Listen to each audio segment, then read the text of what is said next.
dah hanya ini kesegeran kuda patho dah tu patena awe lapha dah tu patena awe patulo dah tahu ramu.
Đó vừa nhìn nào thì khách hàng nó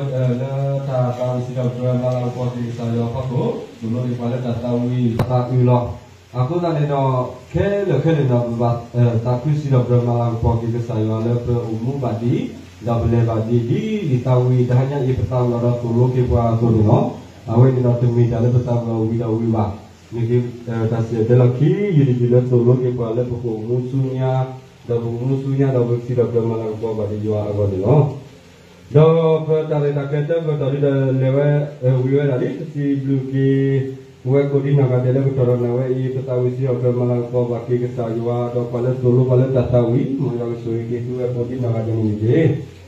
Kini nak pergi lagi su dah pertari kesunya doktor dah mula tak sasi dah kita. Awe terpilih belasu tak pasal si dah kita di mana no je.